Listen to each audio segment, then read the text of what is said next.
If you love the Raiders, then go ahead and subscribe to the #1 most watched Raiders show in the entire world. That's right, it's the Raiders Report.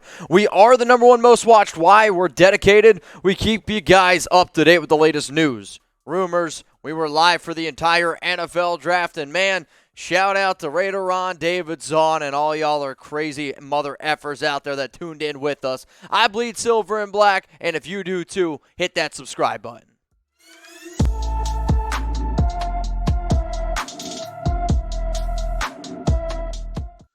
Raider Nation, what's going on? You're watching the Raiders Report, and coming up here on today's show, I'm going to get into some NFL news around the Honey Badgers. Some big stuff just happened to a star wide receiver, and we'll talk about some of that stuff near the end. I'll also be breaking down Mel Kiper Jr.'s grades around the 2022 Raiders draft class, but the main topic on today's show is there's been a lot of trade rumors around Josh Jacobs because of what Dave Ziegler and Josh McDaniels ended up doing. And some of y'all are probably looking at me like right now, like, damn, Mitch, that's a fresh hoodie you got on. You know what? Damn, it is. The Raiders giveaway alert. We have something coming up a little bit later on in the show. I want to give a major shout out to Ultra Game. We got the details in the comments, but I'm going to let you guys know how you can get your hands on one of these bad boys here. It's coming up here in just a little bit. Let's first talk about the biggest rumor, I would say, that I've seen on social media, that I've seen NFL media, that I've seen from other Raiders YouTubers talking about it, and it's Josh Jacobs. And there's a lot of people out there like, are the Raiders going to be moving on from Jacobs? Because right before the 2022 NFL Draft, they declined his fifth-year option, which would have cost the Raiders $8.03 million in guaranteed dollars in 2023. Las Vegas went ahead. They drafted 2 running backs, which we will talk about both of those. And he does still have 1 year left on his contract. And when you look at a lot of the things that the Patriots coaches have done in the past, I'm not 100% sure if he's going to be coming back. Now, we all know he's a hell of a running back, right? Nobody's going to sit up here and say Josh isn't a talented running back. He is. He just needs to be able to stay healthy. As a rookie, 7 touchdowns, over 1,000 yards, was able to handle a little bit of a heavier workload, battled some injuries in 2020, battled some injuries in 2021. But if you go ahead and you only have 5 picks to start the draft, yes, the Raiders got creative. They finished the draft with 6.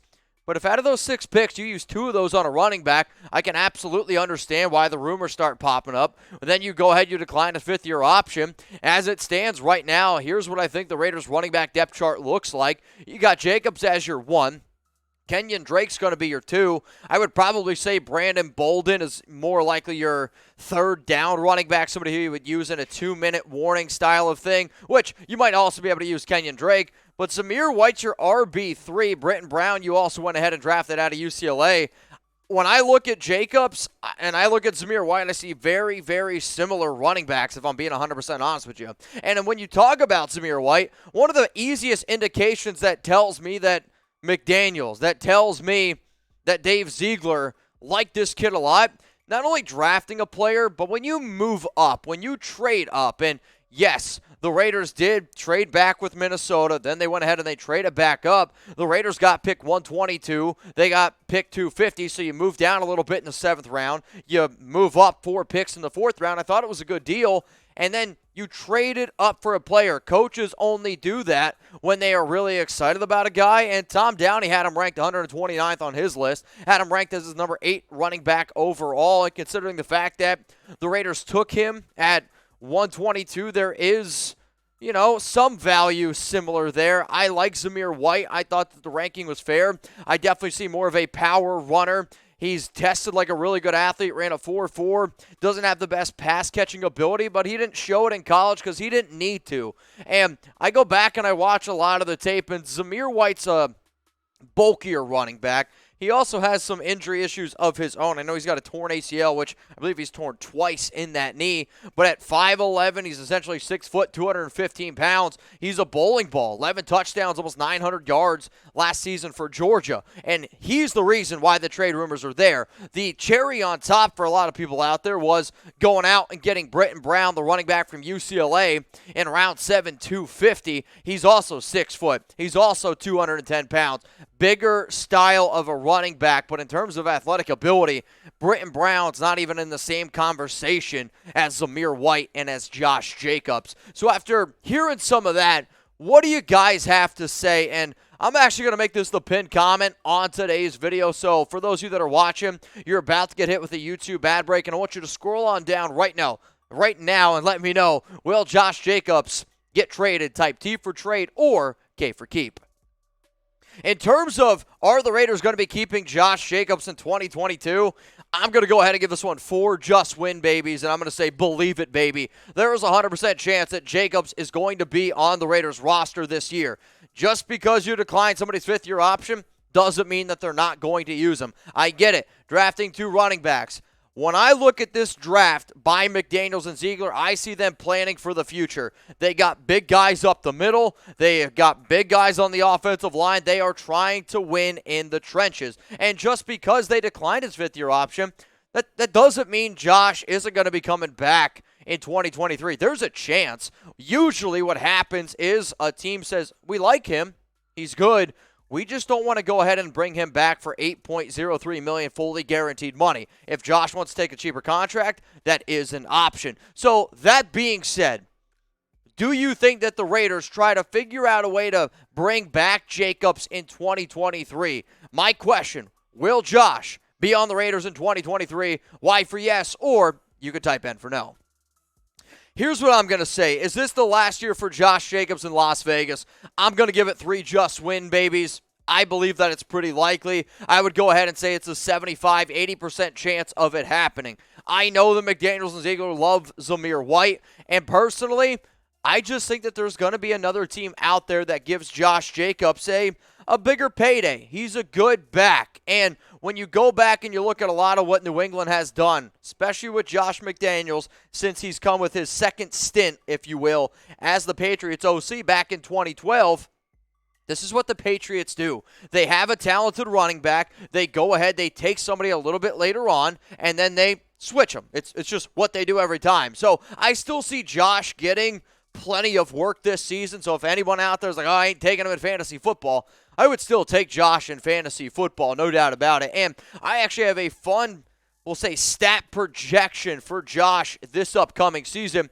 But before I tell you how many carries, how many yards, how many touchdowns I see Josh Jacobs getting this year, I do want to tell you guys more about the giveaway we got going on with Ultra Game. The hoodie that I have on right now, you can see it in the front. It's got a cool little pocket. It's 60% cotton, 40% polyester. It's also got some designs on the back. So major shout out to Ultra Game for hooking up Raider Nation. You hear that whistle? That's Chugs.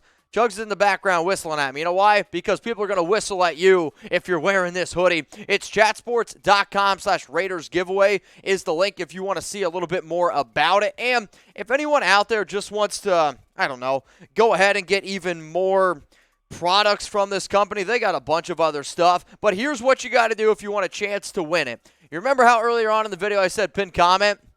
Well, I am going to be looking at that pinned comment, and if you want a chance to win the hoodie that I have on, all you got to do is type Ultra Game for a chance to win. Type Ultra Game down on the pinned comment for a chance to win the hoodie I have on. The details are in the comments. The details are in the description. And if you want to see a little bit more about the hoodie that I have on, chatsports.com/Raiders giveaway. All right, let's continue to rock and roll here on the show. We're going to continue to talk about the trade rumors around Josh Jacobs. And the graphic that you see on screen is the last 10 years and the Patriots' lead running back.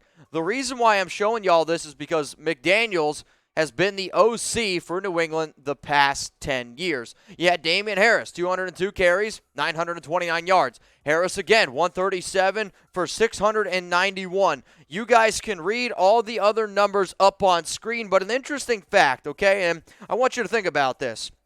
Sam Cunningham is the last Patriots running back to be the team's leading rusher 4 years in a row, and he did that from 1975 to 1979. Jacobs has led the Raiders 3 straight seasons in rushing yards. He's been the rushing leader. If history repeats itself, then the Patriots' new coaching scheme is going to do something with the Raiders that they haven't done at the Patriots since 1975 and 1979. So you're going to see some different things here. So before I tell you what I believe Josh Jacobs' stats are, the Raiders Report is about the interaction. The Raiders Report is about giving you guys a voice, and yes, I appreciate when people respect my opinion, but I also want people to disagree with me. I want people to go down in the comments and tell me what y'all are thinking. That's what this show is all about. So my Josh Jacobs stat projections are this: 262 carries, 1,074 yards. He's going to average 4.1 yards per carry and 12 touchdowns. When I went back and I looked at all those past running backs in the system of McDaniels, the one that I thought made the most sense, or the one that was the most similar, was the year Sony Michel went ahead and rushed for about 247 carries. The reason why that's similar is Josh, first-round running back. Sony Michel, first-round running back. And in that season, Michel averaged 15 carries per game. That was also on a 16-game basis. These projections are based off of Josh playing a full 17-game season, so we will see there. So I'm basing it off of what I think the offensive line is going to potentially look like. Not that Josh isn't good enough to be around 5 yards per carry. He is.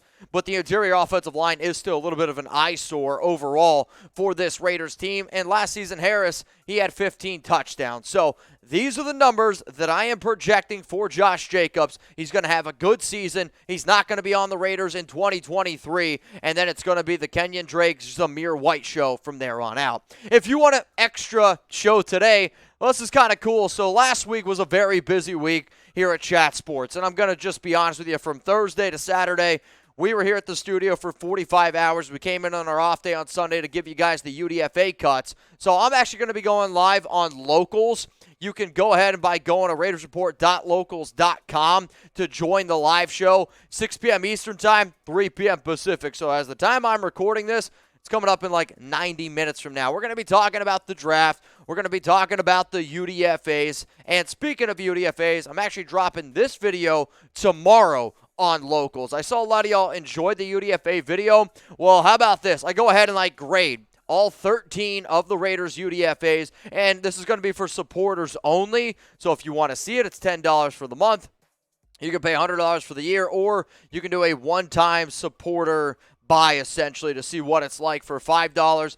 This is just extra content that I want to be able to provide for you guys when I have more free time. Coming up next here on the Raiders Report is Mel Kiper's draft grades. I gave my draft grades literally right after the NFL draft, and I thought the Raiders did a pretty good job. I would have given them probably a B+. It wasn't sexy picks, but you know what? The NFL is still one in the trenches. So here's what Mel Kiper, ESPN NFL draft analyst, had to say about the Raiders draft picks.